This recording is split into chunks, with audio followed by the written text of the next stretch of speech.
आज के लेक्चर में हम कवर करेंगे comparative statement of profit and loss का मीनिंग, इसका फॉर्मेट और एक करेंगे एंड में इलस्ट्रेशन, जिसके साथ प्रैक्टिकली आपको ये पूरा टॉपिक अच्छे से समझ लग जाएगा।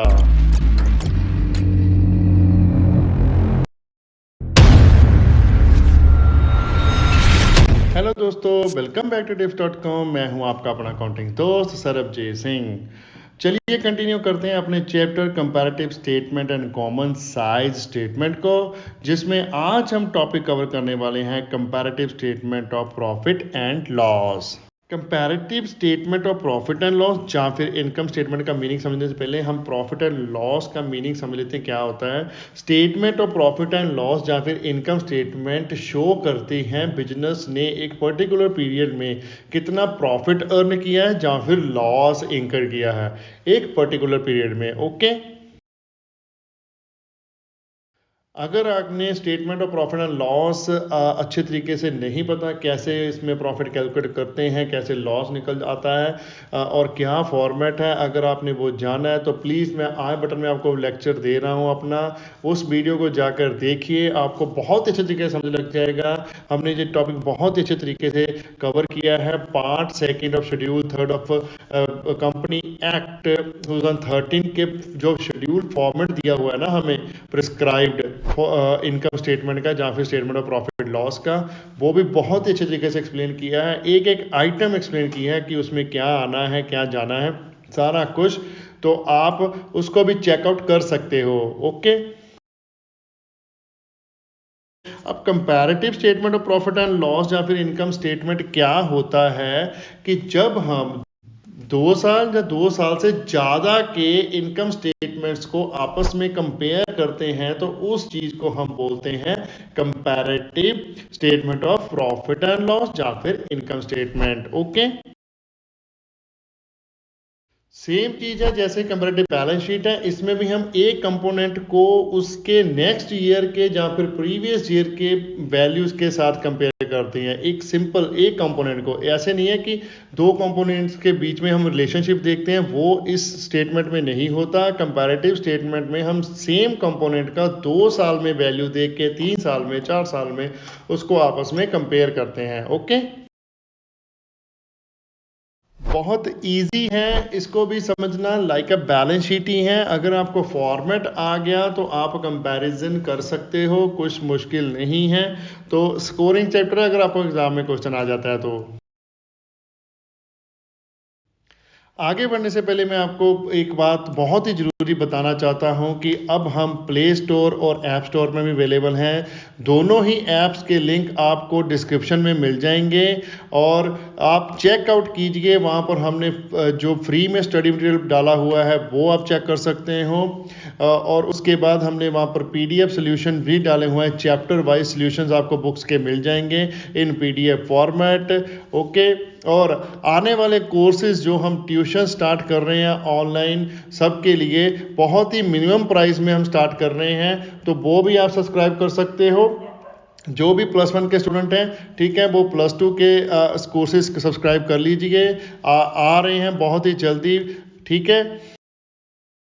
चलिए आगे देखते हैं format of comparative statement of profit and loss. अब लिखिए heading comparative statement of profit and loss for the year ended that. Okay, पहला कॉलम हमारे पास बन जाएगा पर्टिकुलर का, दूसरा नोट नंबर का और तीसरा बन जाएगा figure for the previous year, fourth आ जाएगा figure for the current year, absolute change increase और डिक्रीज, परसेंटेज चेंज इंक्रीज और डिक्रीज। अब मैं हर एक कॉलम को एक्सप्लेन करता हूँ। पर्टिकुलर्स में आपकी जो भी डिटेल्स आएंगी, नेम ऑफ हेड या फिर एक्सपेंस इनकम जो भी है वो आप लिखोगे, ठीक है। नोट नंबर में उसके साथ जो भी नोट आपने प्रिपेयर किया हुआ है किसी इनकम का, किसी एक्सपेंस का, पूरी डिटेल बनाई हुई है, ओके, वो आपका यहाँ पर आता है। और इस जो कंपैरेटिव स्टेटमेंट में आप ज़्यादातर नोट नंबर यूज़ करने वाले नहीं हैं, बिकॉज आपने इसमें कंपैरिजन ही करना है, आपको ज़्यादा टफ क्वेश्चन नहीं आने वाला। ओके, नेक्स्ट में आ जाएगा प्रीवियस ईयर्स की फिगर्स, जो भी आपके पिछले साल में एक्सपेंसेस हुए हैं, इनकम हुई है, वो जहाँ पर आ जाएगी। करंट ईयर की आ जाएगी फोर्थ कॉलम में। और जो दो मेन कॉलम है अपने जो ऐड हो रहे हैं बैलेंस शीट में, फॉर्मेट जो पहले एग्जिट था उसके अलावा जो आया, पहला है हमारे पास एब्सोल्यूट चेंज इंक्रीज और डिक्रीज, और दूसरा है परसेंटेज चेंज इंक्रीज और डिक्रीज। ठीक है, एब्सोल्यूट चेंज में क्या करेंगे, करंट ईयर की फिगर में से माइनस करेंगे प्रीवियस ईयर की फिगर्स, तो हमारे पास एब्सोल्यूट चेंज निकल के आ जाएगा। तो वो पॉजिटिव आए तो पॉजिटिव लिखना है, नेगेटिव आए तो नेगेटिव लिख देना है। आप माइनस का साइन भी डाल सकते हो, ब्रैकेट्स में लिख भी दोगे तो उसको भी हम नेगेटिव ही समझते हैं। ओके, ये देखिए फॉर्मेट में हमने कॉलम के नेम दिए हुए हैं, जैसे कि फिगर प्रीवियस ईयर का नेम दे दिया ए और फिगर करंट ईयर का नेम दे दिया बी। एब्सोल्यूट चेंज का नेम दे दिया सी, जो कि इक्वल टू है B minus A. Okay, means current figure minus previous figure. Okay, ऐसे ही आगे परसेंटेज चेंज है, उसका क्या है, वो है हमारा डी कॉलम। तो D column is equal to हो जाएगा C divided by A multiply by 100, means absolute change divided by previous year figure multiply by 100। तो ये हमारा निकल के आ जाएगा परसेंटेज चेंज। ओके, अब परसेंटेज चेंज भी नेगेटिव और पॉजिटिव निकल सकता है, जो भी आए आपने वैसे ही लिखना है। फॉर्मेट आपका एज इट इज वैसा क्या वैसा ही है, कुछ ज़्यादा चेंजेस नहीं है और वैसे ही हम नोट कर लेंगे। तो एक इलस्ट्रेशन कर लेते हैं और फॉर्मेट अच्छे तरीके से आपको समझ लग जाएगा। चलिए इलस्ट्रेशन करते हैं टीएस गरीवाल की बुक में से। Prepare comparative statement of profit and loss from the following. आपको डिटेल दी हुई है, पर्टिकुलर्स 31 मार्च 2019 के आइटम दिए हुए हैं, 18 की दी हुई है। 18 आपको बाद में दिया है, 19 पहले दिया हुआ है। ओके, सो फिगर लिखते वक्त कंफ्यूज ना होना, ध्यान से लिखना, इधर की फिगर उधर और उधर की फिगर इधर मत लिख देना। ओके, तो चलिए सोल्यूशन करते हैं। लिखिए heading comparative statement of profit and loss for the year ended 31 March 2018 and 19। Format बना लीजिए फटाफट से। पहला कॉलम आ गया पर्टिकुलर का, दूसरा नोट नंबर का, तीसरा आ जाएगा 31 मार्च 2018 का, चौथा आ जाएगा 31 मार्च 2019 का, और एब्सोल्यूट चेंज ब्रैकेट में लिख दिए increase decrease, percentage change bracket में लिख दो इंक्रीज और डिक्रीज। अब कॉलम के नेम्स वगैरह भी मेंशन कर दो तो अच्छी बात होती है, और अमाउंट भी मेंशन कर दो कि किस चीज़ में निकल के आ रहा है। पहले हम लिख देते हैं रुपीज़ रुपीज़ रुपीज़। ठीक है, 3 कॉलम है और लास्ट में कॉलम में हमारे पास है परसेंटेज, तो वो लिख दिया। उसके बाद हम मेंशन कर देते हैं हमारे कॉलम नेम्स ए बी, तो सी आ जाएगा, सी का निकलेगा कैसे, equal to B minus A, और ऐसे ही डी इज इक्वल टू आ जाएगा C upon A multiply by 100।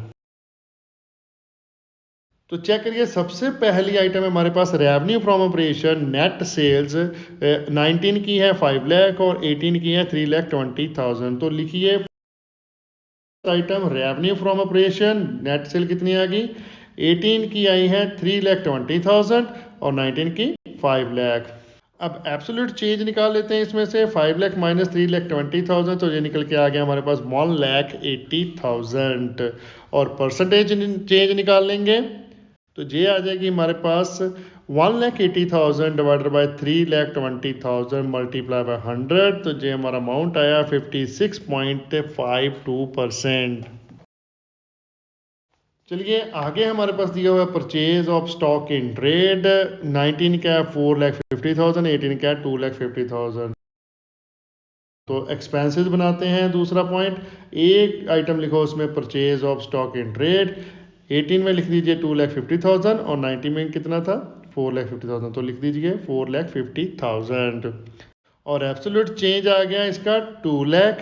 ठीक है, 4,50,000 माइनस 2,50,000, तो 2 लाख एब्सोल्यूट चेंज निकल के आ गया। और परसेंटेज चेंज निकल के आ जाएगा 2 lakh divided by 2,50,000 multiply by 100, तो ये आया 80%। तो नेक्स्ट आइटम हमारे पास दी हुई है change in inventory of stock in trade. 50,000 50,000 दोनों में ही है सालों में। तो लिखिए B item change in inventory of stock in trade. 50,000 18 में आ गया, 50,000 19 में आ गया, एब्सोल्यूट चेंज 0 और परसेंटेज चेंज भी 0। नेक्स्ट आइटम हमारे पास दी हुई है other expenses percentage of cost of revenue from operation और कॉस्ट ऑफ गुड्स सोल्ड। जो revenue from cost of revenue from operation है ना, या फिर कॉस्ट ऑफ गुड्स सोल्ड है जितनी, उसकी परसेंटेज दी हुई है हमें, यहाँ कैलकुलेट करना पड़ेगा। 8% है और 10% है। ओके, तो ये कैलकुलेट करने के लिए हम सबसे पहले वर्किंग नोट बना लेते हैं। वर्किंग नोट में हमारे पास आ जाएगा 18 और 19 का कॉलम, एक पर्टिकुलर का। Purchase of stock in trade कितना आ गया हमारे पास, 2,50,018 का है और 4,50,019 का है। Change in stock of inventory 50,000 दोनों में है। और cost of revenue from operation हमारे पास निकल के आ गया 3 लाख और 5 लाख। ओके, अब इसका हम परसेंटेज कर देंगे अदर एक्सपेंसेस। तो 18 का किया 10% है हमारे पास एक्सपेंस, कितने का, 3 लाख का, तो ये निकल के आ गया 30,000। अब 5 लाख का 8% कर दो तो ये निकल के आ गया 40,000। तो लिखिए इसको अब स्टेटमेंट में, तो सी बना लीजिए पॉइंट अदर एक्सपेंसेस। तो 30,000 18 में, 40,000 19 में, तो 10,000 हमारा इंक्रीज आ गया। तो ये परसेंटेज चेंज कितना निकल के आ गया, 33.33%। अब और कोई एक्सपेंस हमें दिया नहीं है। टैक्स है, टैक्स हम प्रॉफिट कैलकुलेट करने के बाद माइनस करेंगे। तो सबसे पहले हम कैलकुलेट कर लेते हैं प्रॉफिट बिफोर टैक्स, जितना भी होगा। तो 3,20,000 हमारे पास है नेट रेवेन्यू फ्रॉम ऑपरेशन, उसमें से हमने टोटल एक्सपेंसेस सब्ट्रैक्ट किए 3,30,000। तो ये नेट प्रॉफिट जो निकल के आया बिफोर टैक्स वो निकला है हमारा लॉस।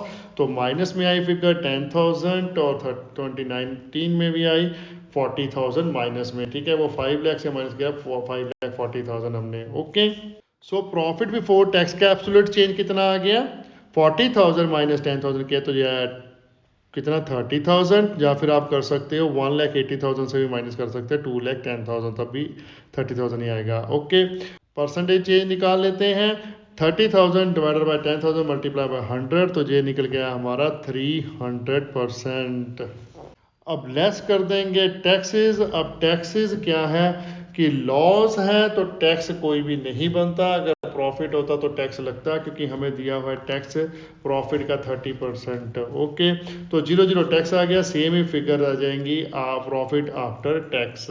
ओके, अगर कोई डाउट है तो एज यूजल मेरा जो लाइन है मैं आपको बोलूँगा कि प्लीज़ कमेंट कीजिए, हमारे यूट्यूब पर कमेंट कीजिए, इंस्टाग्राम पर हमें डीएम कीजिए, फेसबुक पर हमें मैसेंजर पर मैसेज कीजिए, या फिर हमें मेल कीजिए अपने क्वेश्चन, हम उसका रिप्लाई ज़रूर करेंगे। ठीक है, वीडियो को लाइक करना मत भूलिएगा, कमेंट कीजिए और शेयर करें अपने फ्रेंड्स और रिलेटिव के साथ जितना ज़्यादा हो सकता है। चैनल को सब्सक्राइब करना मत भूलिएगा, बेल आइकन को प्रेस करिए ताकि आपको लेटेस्ट वीडियो की नोटिफिकेशन मिल सके। Thanks for watching, bye bye, good morning, good afternoon, good evening, good night, जब भी आप वीडियो को देख रहे हो। सत श्री अकाल।